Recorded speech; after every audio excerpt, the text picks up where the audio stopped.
yung isang kaibigan natin sa New York Times had a whole report interviewing the family and all. Ako from my own personal inquiries, meron daw talagang something happened during his early years in one of the elite schools dyan, posh schools dyan in Davao. Is that true to the degree that you know? To some extent, may katotohanan yon. Ngayon, hindi ko alam ano ibig sabihin ng abuse. Natatandaan ko nung high school kami, may mga teacher din kami na nanghihipo. Oy, kamusta na yan? Ayan, nagising Kamusta na na si yung Ronald. binata mo dyan? Si Oo, tapos Ronald, si tatakbo naman Ronald. kami. Mga ganyan. Ngayon, Oh, medyo, meron oo. sinabi, meron sinabi si Duterte na gano'n na nagalaw siya. Okay? Ngayon, hindi ko alam kung ano ibig sabihin ng nagalaw. Pero totoo na merong pare, merong Jesuit priest na gumalaw. Afam. Afam, no? Hindi, hindi ko alam kung anong klaseng galaw, pero anong nangyari, Amerikano yun eh, hindi Pilipinong pare yun. Ang nangyari, ano yun, pinaalis siya eh. Pinauwi siya sa US. Oo. At doon yata nagkaroon ng issue din. So, may pagkatotoo yan. Ngayon, gaano kalaki yun, gaano ka sama yung nangyari, hindi ko tiyak. Pero nung na-assign ako sa Davao, 1985 to 87, yung unang assignment ko sa Davao. Later on, 10 taon ako sa Davao, no? Doon sa dingding ng refectory namin, yung dining room, sa dingding, andiyan dyan yung mga drawing ng mga muka ng mga Jesuit na na-assign sa Ateneo de Davao. Siyempre, puro Jesuit, puro Nakita lalaki ko yan. rin yan. Pero merong isang kwadro doon, may isang kwadro, babae. Sabi ko, sino yun? Si Nanay Suling. Nanay Suling, nanay ni Duterte. Apparently, malapit sa mga Jesuit yung nanay ni Digong. Malapit to the point na walang ibang babae doon sa kumbaga Hall of Fame, kundi yung nanay ni Digong.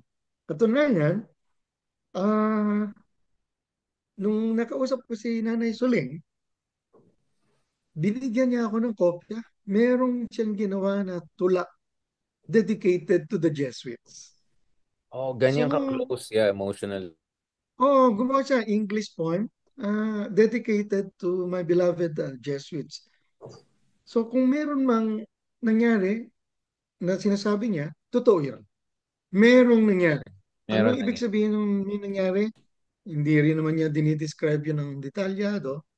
Ako, sasabihin ko, merong nangyari na pwede niyang banggitin yun. At pina-research nga namin yan para lalagay lang tayo sa totoo.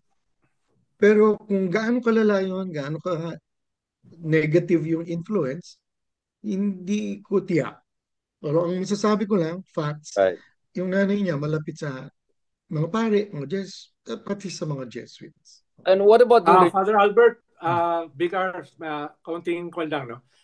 Father Albert, ayoko naman pumasok dun sa framework ni Rousseau na man is basically good and was distorted and debased only by the institutions and the social climate around him. No? Pwedeng, Noble Savage? Noble Savage. pwedeng totoo yung sinasabi ni Rousseau, no? Pero hindi ako ganun hindi ako ganun kabait para maniwala ron. Tingin ko may mga tao talaga na likas na masama. Pero tatanungin kita, Father Albert, dahil sabi mo nga, matagal ka sa Davao, hindi ka lang pare, ikaw ay isa ring social activist, hindi ka lang pare at social activist, ikaw ay medyo may karanasan ka rin sa supernatural, no? You have been confronted by evil from different vantage point. Even yung napapanood sa sine ng mga supernatural. Siguro with that vast experience, Masyado paano ko mo marami alam sa akin. with that vast Past experience, experience. no? Paano mo i-characterize itong evil na ito? Itong monstrosity na ito, itong crimes against humanity na ito, na sa bagay, ikaw ay naniniwala ka sa redemption eh. Hindi ako kasing perfect mo eh. Naniniwala ako na may mga tao na may hirapan ng i-redeem. Pero from your vantage point, ay paano mo hahatulan yung ganitong klaseng pangyayari sa ating kasaysayan, sa ating lipunan, no? Na imaginein mo, ito na napapanood mo lang sa Narcos sa Netflix. Ito ay napapanood mo lamang sa mga tungkol sa mga mafia, no? Ito ay napapanood mo lang sa mga horror stories Pero nangyayari ito sa ating harapan at 93% ng ating populasyon sinuportahan ito ay paano mo yan titignan? At paano mo yan ipapaliwanag dun sa mga taong sumuporta sa ganyang klasing kasamaan, sa ganyang klasing monstrosity? Although to be fair, Sir Ronald, the 7 or 8 out of 10 also said takot sila sa EJK. So we have to take with a grain of salt yung 90% na yan in a climate of fear, no? Hey, again, I'm not saying hindi popular si Digong. I'm just saying we have to take some of those numbers with a grain of salt. But yun nga, for Albert, did moral crisis pa sa atin to or was he just the wrong person for the right time? Kasi may pagka-exceptional talaga si Duterte in the wrongest sense of the word Tama si Sir Ronald sanay na tayo sa warlordism, trapoism, but medyo next level talaga yung kay Digong I mean, he could be the second or third Asian to face warrant of arrest by ICC. Sorry, naunahan siya ng Taliban, but but that's the kind of group of people who are facing warrants of arrest or potentially, right? So bakit ganun? Nagkaroon tayo ng ka-level ng Taliban or ka-level ng mga war criminals? Well, malalim na usapan ito at talagang malaking tanong yan. Pero hindi lang yan doon sa tao, kay Duterte mismo sa kanyang pagkatao. Actually, tanong yan sa ating sambayanan. Kasama, ulit-ulit ko sinasabi, kasama na yung simbahan. Ay sasabihin ng iba, kultura yan Hindi naman. Una-una, hindi naman laging ganyan yung mga masamang politisyan. Merong umukupit, mga ganyan. Pero merong nakakapatay ng isang tao, dalawa, pero hindi nga ganyan, no? Talagang malaking palaisipan dito. Kaya nga sabi ko, dapat hindi lang to kailangan para bang psychology, psychiatrist nung isang tao. Sabi ko nga, dapat mag-develop tayo ng bagong academic discipline, political psychiatry. Yeah. Meron si Ah, meron si Clarita Carlos. Yun yata merong yung din niya. Yeah. Hindi, merong political social psychology, pero Ah, psychiatry. okay. Kailangan natin ng kailangan natin ng Social psychiatry. Oo, wala pang ganyan Ngayon, Naisip ko lang din, Richard, Yes, na boss. paano kaya kung itong si Digong ay hindi naging presidente? Paano kung hanggang ngayon ay hanggang mayor sila, hawak nila yung Davao? Baka hindi na siya napanagot, hindi na siya, walang chance na siya ay mapanagot sa lahat ng ginawa niya from the whole time he was mayor. 'Di ba? Kasi may kultura tayo na yung mga politiko hindi siya gagalawin kasi hawak niya yung Davao, kailangan nila yung boto ng Davao. Lahat takot gumalaw sa Davao. So kung hindi pa siya naging presidente, baka hindi pa masisilip lahat 'yan. And yun nga, kasi in other parts of the country baka may mga ganun din although hindi kasing level nung kay Digong. Pero ayun it says a lot about yung ano natin na society Tsaka yung political system din. tama yun. Um, sa totoo lang, sinilip na yan Si Laila de Lima, nag-imbestiga na siya Ang katunayan, nakagawa siya ng malaking report, pero hindi naging official. Hmm. So Kasi partly, may protektado siya, di kasalanan ba? din yung Because the CHR representative in Davao was a classmate of Digong, di ba? Kasama niya sa San Beda. So, ang daming protector sa kanya, di ba? Not to mention, people are questioning yeah, whether yung Aquino administration was as invested in bringing these things to its logical conclusion. I'm just being honest, Father Albert, na yun yung parang may protectors, may mga enablers, may lack of political will. merong mga ganon. Yeah. At siguro sa executive session, pwede natin pag-usapan. Sorry. I just had to put on the record. Noted, Pero, noted. Dapat pero, ganyan ka lang pero noted. ibig sabihin, gusto ko lang sabihin na in different degrees, varying degrees, meron tayong mga kinalaman dyan So, merong mga pare na sumuporta. Merong mga nagbulag-bulaga. Meron nga akong kausap na mga madre. Sabi, Paring Bert, mag-lunch muna tayo. Di nilapitan ko. Sabi ko, siguro idol niya si Digong. Sabi, ba nagseryoso? Sabi, hindi ba marami rin naman siya nagagawa? Diba? So, may mga ganun eh. Ganun, di ba? Yung Yung iba parang cancel nakikinabang, yung sound, iba parang ganun. kulang Yeah. kulang ng detalye, ng alalaman. Yung iba naman, alam nila na may pinapatay, pero sa pagtitimbang-timbang nila, mas okay na rin yan kaysa sa pabayaan mo yung mga adik. Mga ganon. Hindi ba Yung iba moral naman, crisis yan, Father? siguro, Ibig sabihin wala kang moral baseline. If everything is just a matter of oo, accounting on ledger 1, ledger 2, that means wala kang moral baseline. yun, Yun ang problema. so, Wala ibig crisis sabihin, yan. talagang kulang na kulang yung ating moral foundation sa pagtuturo. Yung iba, kahit na alam na, titimbangin nila, at least tahimik yung kanto namin. Mga ganon. Na To. kahit bigyan mo sirain yung Senado o Hustisya, pero at least tahimik naman yung dinadaanan ko. Parang may problema. Yung iba naman, na mga matataas na politician, nako he may be a monster, but he is a monster that we know and we will need in the next election. Kasi hawak niya yung boto ng area na yun, para palampasin na lang natin. So, iba naman yung kasalanan ng Yung mga ganong tactical na yan. klaseng Oh, tactical. Oh. yan. Yung iba, sobrang paghahanap buhay lang talaga, kayod lang talaga. Isang kahig, isang tuka. Kaya kulang na yung hindi na makasunod sa lahat ng mga discussion na katulad nito. Hindi makasunod. Oo. Yung Correct, iba correct. na pinipresume natin na alam natin, nakakasunod sa cellphone. Yung iba nga kulang ng mga signal, yung areas nila. So, halimbawa, yung sa OFW, yan pa isang kailangan natin pag-usapan dahil ano yung mga nakakarating na balita sa mga OFW, may higit 10 milyon din yan. So, hindi pantay-pantay ang kaalaman, hindi rin pare-pareho yung pagtitimbang-timbang. Ang nilulungkot lang ako, doon sa mga taong may access sa mga information, nakapag-aral ng teorya, ng moralidad, bakit ganun pa Yung rin? iba nga, Mansya. Leviticus at saka Old Testament pa, or they'll try to invoke Solomon. I mean, we have some groups, some religious groups trying to apologize for Duterte's crimes in Well, that. isa sa mga Ateneo, nag-publish pa ng libro na collection of essays, 2 essay doon in defense of Duterte. Published. Exactly. That's what I'm saying. Exactly. Right? I mean, Doon ako nalulungkot. Ang sa akin naman, posible na may katwiran din yon, may ibang logic yon. Ang sana, merong forum na talagang heart-to-heart talk. Yung Kulang ng ganun eh. Puro Mm. lahat dinadaan sa social media, hindi yung talagang malalimang pag-uusap. Yun ang hinahanap ko.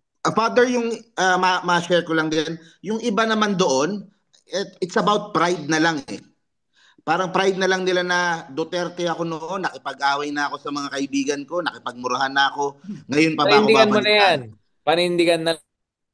Oh, so kahit anong ilabas nyo sa kanya, fake news yan, ano yan, marami ako nakikita, ganun, pride na lang eh.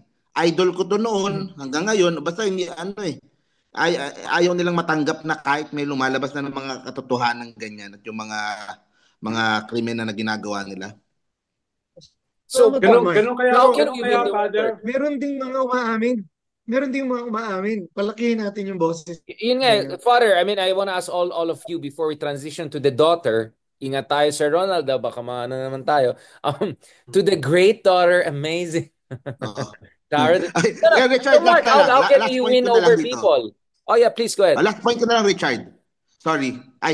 Dahil yung ginawa mo din great people, hindi, kasi I always see Duterte yung parallel niya kay Trump eh. Kasi before 2016, gano'n na si Duterte eh. Yung kinukwento ni Father. So, tapos idagdag mo yung weaponization ng social media, turning him into something na parang Savior. untouchable or ano. So it's a bad combination eh. At ngayon, kaya ganun kataas yung ano niya kahit na gumagawa siya ng krimen. Pero tinitingnan ko pa rin yung kay Trump eh. Kasi yung kay Trump ganun din eh. 'Di ba kahit nangyari na yung January 6, nangyari na yung ano, yung kay Duterte nga mas malala pa eh. 'Di ba? Mas malala pa nga yung But ginagawa yun niya. nga, the difference with Trump is he didn't oversee killing of tens of thousands of Americans. Yeah. And foreigners. Well, there was no war during Trump's time. In fairness to the guy, I mean, I'm not a fan of Trump. Everyone knows it. But He didn't oversee tens of thousands of dead people. That's the Pero difference. yung level ng fascination, yung level ng Absolutely. pag-idolize, Cult I could following. see a lot of similarities dun sa Of course, dalawa eh. of course, of course, of course. Degrees lang yun. It's not difference in kind, but a difference in degrees. So absolutely right. But Mark, I want to ask you and Father and Ronald. So how do you win back people? Kasi obviously, kung i-judge mo, oh, DDS ka, ano ka. Wala, you're never gonna win back those people. Hindi lang nila pipilitin, lalo sila mag-double down. So may mga umaamin na dating ex-DDS na, oh, tanggap na namin, nabudol kami. May mga kilala tayo na malapit sa atin sa buhay. Oh, Richard, tama ka pala, budol pala. But you want more of those people to come out, right? But you can only do that if Ako, you're Richard, compassionate. Oo. sa akin kasi I know a lot of those people. Hindi naman it's too late na papaaminin mo sila na nagkamali ako, hindi eh. Kailangan mo na lang offeran sila ng something else eh. Alternative na lang eh.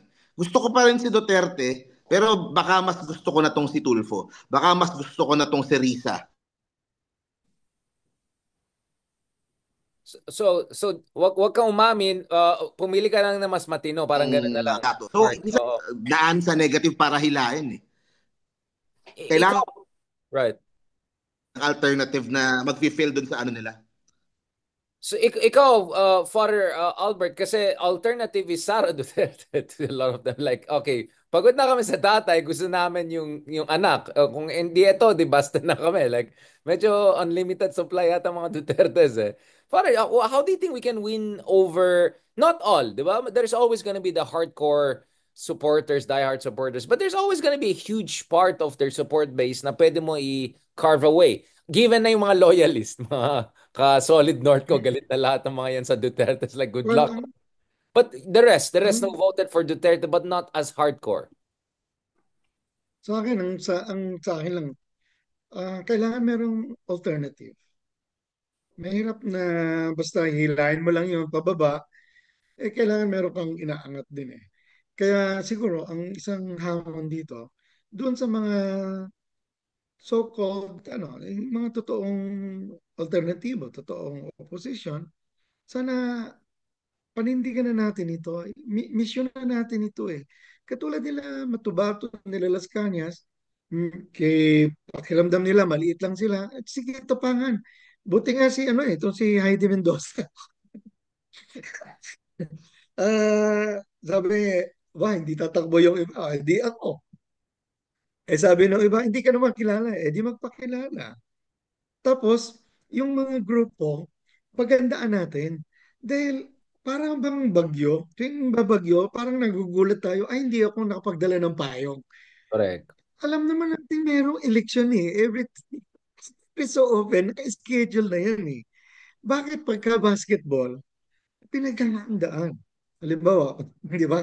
Pagka nanalo, oy, panalo tayo, champion. Dapat next year, maintain natin yung trophy ha.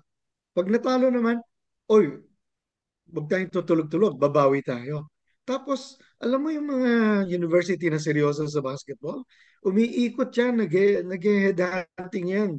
Sino dito sa mga high school as basketball players ang pwedeng i-recruit, bigyan natin ng scholarship. Pagkandaan natin yan. So on the part of the educators naman, lalo na sa Catholic schools, we need faith-based political education. Hindi lang voters education during the campaign period. But Masyadong late not na in a yun. moralistic We need sense, a no, faith. Father? But not in a morally. Kasi ako, to be honest, ayoko yung parang judgmental type na ito mga pag-supporter ka ng ganito, ano ka na, Kasi you're nga, yan eh. sinful, ganyan. Ayoko Kasi ng nga ganon. naghahabol tayo, malapit na yung eleksyon, at saka pa tayo nagbo-voters education, nilalamp natin, pinagsasama natin yung faith-based political education at saka yung voters education.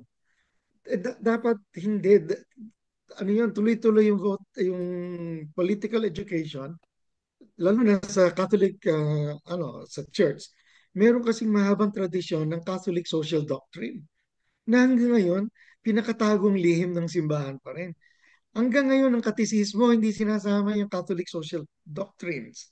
Hanggang ngayon, hindi sinasama sa mga homily at hindi rin yan ina-highlight sa mga seminaryo. So, kaya pagdating ng eleksyon, pagka nag-moralize ka dyan, parang meron ka ng kinakampihan. Di ba? Da- so, Parang yun. sinasabi mo, Father, ay hindi pwede ang slow burn. Medyo quick burn ito. Nasa isang sangandaan tayo ng ating kasaysayan. Hindi pwede yung habang buhay na political education katulad ng ginagawa natin dati. Kinakailangan, at this point, meron kang 2028 election, kinakailangan ng mas disruptive kind of political education na very Eh, clear eh, ano yung moral pero imperative. yan yung ano, may iba-ibang degrees, no? At saka skill. Meron talagang naghahabol ka dahil you neglected the long term. Oo. Ngayon bumabawi ka na baka manalo yung hindi tamang manalo. Pero in between elections, maraming ibang dapat trabaho. Yung iba detect mo yung mga corrupt. So dapat tanggalin. Pero nakita ko mahalagang trabaho din pala maghanap tayo ng mga matitino. Wala Mm. pang bata pa lang, ilinya na natin sa public service. Pag Mm. sinabing gusto magdoktor, sabihin mo, pwede kang maging director ng Department of Health, DOH. Yeah, Regional yeah, yeah. Office. Yung Parang ganun ko ba, na, isama na natin parang yung public simbahan na. service. Mm. Oo, Seminarista pa yes. lang, dapat i-train mo na. Ihanda mo na. Oo. Richard, Ganun may gusto din talaga akong... kasi Sorry. Kasi lagi tayong huli eh. Lagi Mm. tayong huli. Hindi po pwedeng magre-recruit ka ng basketball player, ng shooter, yung magsisimula ng UUAAP. Hindi ganon. Hindi Ah, ganon. Richard, meron din akong isang tanong kay Father. Kasi ito, iniisip ko din very important din na speaking of 2028, ang parati ko din sinasabi, Father, kasi ang hindi pa makrak-crack masyado ngayon at hindi pakiramdam ko, hindi sobrang nabibigyan ng pansin is how to break the Mindanao or Visayan vote. So, ang mga suggestions ko nandiyan yung mga tulad ni Manny Pacquiao, mga tulad you need someone from Mindanao din na sikat na, pero ang tanong ko nga, Father, ang tagal nyo din sa Davao, and you could see siguro the fascination of the Mindanaoans sa mga Dutertes. How do you break that? Kasi sinasabi ko din, like yung Mindanao Railway, hindi masyadong nabibigyan ng atensyon yung Mindanao eh. Pagdating sa mga malalaking projects eh. Pero how can you break the hold ng mga Dutertes sa Visaya and Mindanao vote? Yung Pismin, Father, is there a way? Kasi Na. totoo, tama yung sinasabi ni Mark eh. Nagbaksak ang numbers ni Sara, no? Ay, mga Dutertes are not doing well at all. I mean, none of them were competitive for Senate race, really. And Sara's numbers are really down. She's down to 20 to 30% lang dito sa Luzon area. Sobrang baba niya. Even sa Visayas, bumaba. Pero she still has around 90% in Mindanao. So, parang ano eh, may spell sila eh. Doesn't Mindanao have other people to offer? Zia, Barm, all of these other people from Zambonga, from other regions. Wala bang ibang mga Mindanao leaders? Forever na ba itong Duterte as the Mindanao champions? Because given naman, syempre, first president from Mindanao siya, I understand that. But is there a way to mitigate itong hold nila para hindi maging tribalistic? Because I'm also critical of the Solid North thing. Like, we shouldn't vote for Marcos just because he's our fellow Ilocano. I tell always to people, of course, many people around me don't agree with me, but that's my point. It shouldn't be tribalistic eh. At unfortunately, kasi na-weaponize ng mga Duterte yan eh. Whenever I criticize them, they'll say, oh, you're attacking the Visayan people, the Mindanaoan people. They turn it into something tribalistic, which is not true. We're just criticizing Duterte. Actually, not even Davao. It's just a Duterte. Pero Richard, siguro partly true din eh. Kasi halimbawa, sa lahat ng mga guests mo, ilan yung taga Mindanao? Pinagilty mo naman ako, Father. Actually, sa lahat ng guest ko, ilan na hindi taga QC. Kaya sabi ko, Ilan yung lang to, ilan Quezon yung City lang. ilan yung nagbibisaya? Oh, Correct, di correct. ba? You're right, you're right. Yun ang gusto ko Absolutely, I agree. sabihin. Ako ang tingin ko, ang malusog na gubat, merong mga dahon na kakati ang balat. Pero pag nagtiyaga ka, meron ding mga dahon diyan Pwede, na oo, totoo. pampaalis ng kate ng balat. Ngayon, kailangan lang yung mga merong ibang pananaw na taga Mindanao, bigyan natin ng platform. Well, I had Yung, Congressman Zia. I had a couple of people, Mindanao leaders on my show, on my TV show, not dito. But you're right, absolutely right. I agree, Father. We need to nurture lakasan pa more Mindanao natin. voice. Yeah, lakasan pa natin. Tapos kung minsan, bayaan natin magsalita ng Bisaya. pwedeng taga Mindanao, pero pagdating dito, siyempre, puro Tagalog lang tayo. Eh, hindi. Kinahanglan, kabalupod ba? Binisaya ba? So we should learn also Visayas, what you're saying. Oo. Kasi nga, para maramdaman, Correct, correct. sabihin. Kasi halimbawa, nung pag nasa Mindanao ako, Bisaya ako sa mga lecture ko, Bisaya sa mga NGO. Wait, Oh, Father Albert, ngayon, Bisaya ka? siyempre, Bisaya ka ba, Father Albert? Are you an natural Bisaya? Or you hindi. learned Bisaya? Pinanganak ako sa Cagayan de Oro, pero siyam na buwan pa lang, lumipat na kami sa Obando, Bulacan. So you have to Kaya relearn yung ang Bisaya. aking, so Tagalog talaga. Tapos later on, pinag-aralan ko yung Bisaya. Nakikinig ako sa Mm, mga tao, ganyan. right. So, meron ako na-publish na article na philosophy in Cebuano. Oh, wow. Sir Ronald, you were saying something. Di ba sabi mo, maraming mas magaling kay Richard Haydarian ng taga Mindanao. Yun ang dapat i-nurture, di ba? Parang may sinabi ng ganun. Ako gusto kong sabihin, marami rin mas magaling kay Ronald Llamas na dapat i-interview natin dito na taga Mindanao. Totoo. O, Oo. sino ba yung mga pwede Tama yun. natin interview na mga taga Mindanao na mas magaling sa ating Kaya, dalawa? Hindi kaya lang Tama na bahagi pagalingan itong niya. halos lahat. bahagi kasi ng mythology ng mga Duterte and others like him ay dahil talagang napabayaan naman historically ang Mindanao. Diba? Oo, Talaga namang napabayaan niya. Kaya talaga naman. nung sumulpot Totoo yung naman isang yan eh. Duterte, talaga nag-unite sila around him. Pero makita mo rin, ay may kaunti rin namang circumspection yon. Halimbawa, nung nagtawag si Duterte at si Bebot Alvarez last year ng secession, wala silang nahatak. Wala silang nahatak. Mismo sa BARM, mismo sa Southern Mindanao, mismo sa Davao, no, ay kinapos sila. Ibig sabihin, may limits din yung ginagawa nila na kami ang representative ng Mindanao. Pero kung wala talagang ibang alternative, sila yung safety net para dun sa historic crime na ginawa sa Mindanao, no? Kaya kailangan unawain din natin from that perspective. Totoo rin yan Right. eh. Ano Sinasabihan Ang ka lang, na problema, ang historic. lapit na nung 2028 eh. Mark, So, go. yung, Ikaw, di ba, Mark, yung meron kang Mindanao Railway, parang China, yung BRI. Di ba, may ganyan kang... oo eh, yun ang inaano ko eh. Dapat bigyan nila ng budget eh. Kesa kung saan, dapat yun talaga, para maramdaman ng mga taga Mindanao naman na kasama sila. Na kumbaga, kahit symbolic, eh, maglagay ka ng isang riles doon at least masimulan mo yung ano. May ganong feeling eh. hindi, Para, may ginawa kami pag-aaral no, nung nasa Zamboanga ako. 5 taon din ako sa Zamboanga eh. Pinag-aralan namin, sinuyod namin 60 textbooks. Tapos tinignan namin, yung textbooks na ginagamit sa Civica, yung social science, tinignan namin ki- ilan yung gaano ka dalas na nababanggit sa mga textbook ang Mindanao. Siguro kung mayroong 300 pages na textbook, maswerte na mayroong 15 pages na tungkol sa Mindanao o 20 pages. Ganun. Tapos pag tinignan mo, karamihan, ano pa, ah, tungkol sa kahirapan, tungkol sa gulo. Pag binanggit yung gulo, tungkol sa Muslim. Tapos yung Stereotypical, mga yeah, lumat, stereotypical. ang mga lumat nilalagay sa prehistory. Ano yan ha? Sinuyod namin ng mga textbook ha. So, mali. Tapos, meron din akong PowerPoint. Pinapakita ko. Bumili ako ng poster sa National Bookstore. Mga pambansang sagisag, pambansang isda, bangus, pambansang bahay, bahay kubo, pambansang sayaw, mga ganyan, tinikling, Very biased to the north, yeah.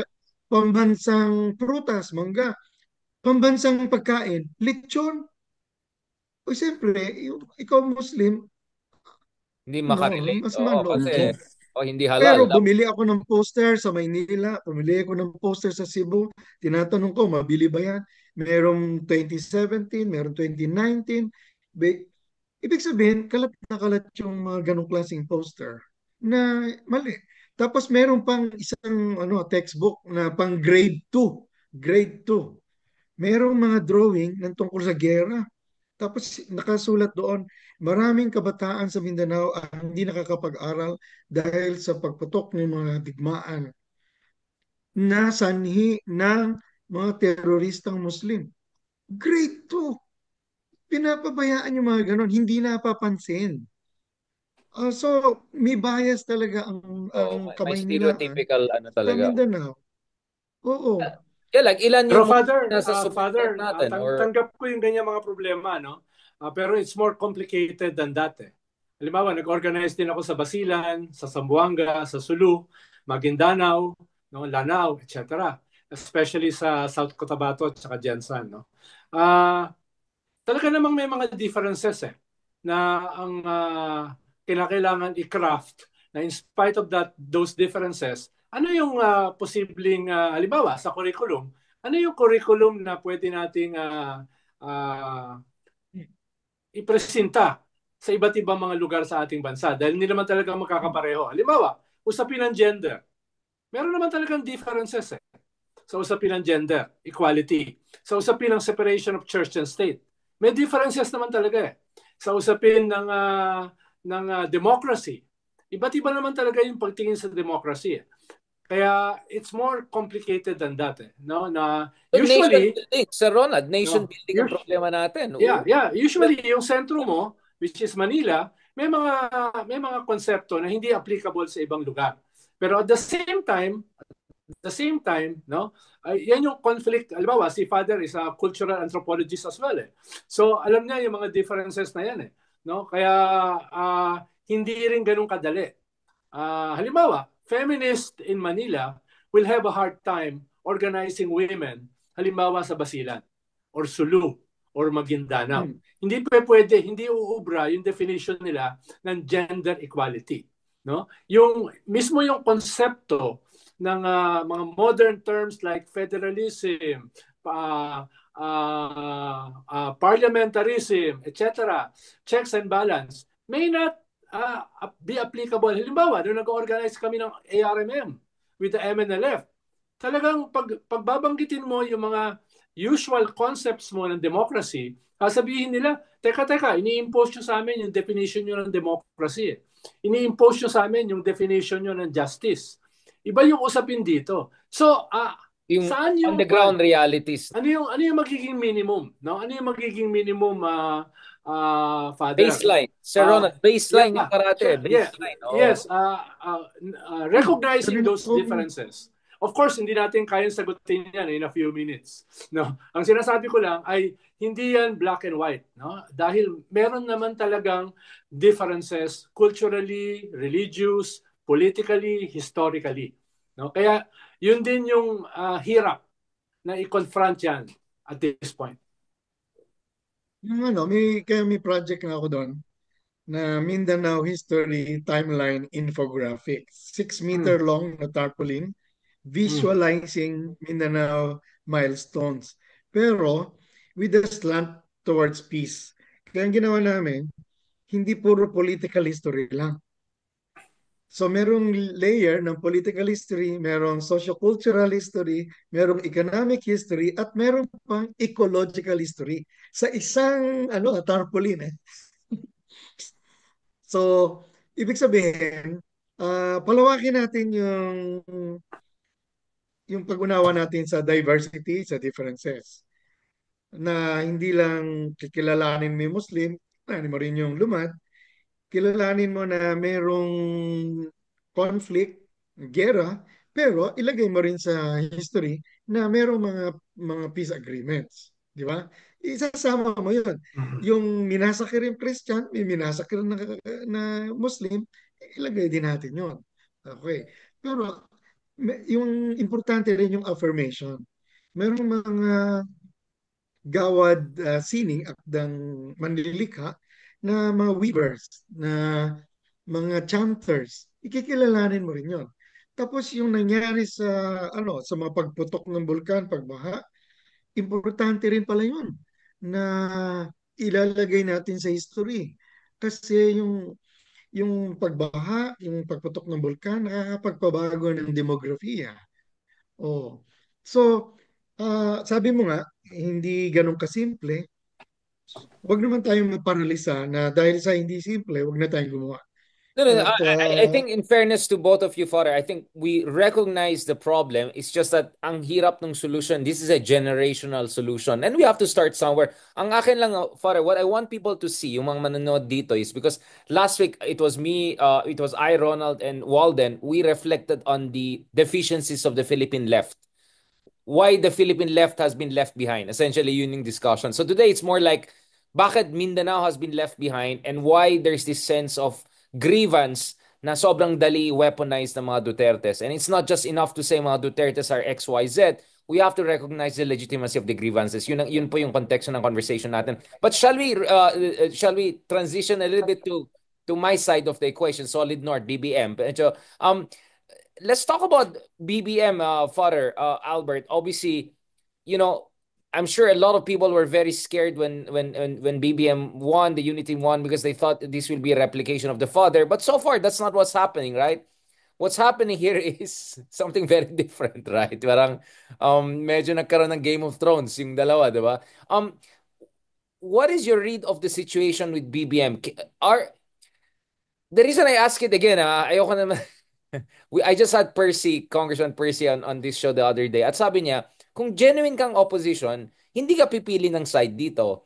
You fight both sides, no? At the same time, it's not like BBM is overseeing tens of thousands of people getting killed, right? Hindi naman tayo this is not the challenge we're seeing now. The challenge is a bit different. It's more the typical challenge of transparency, accountability, and competence, right?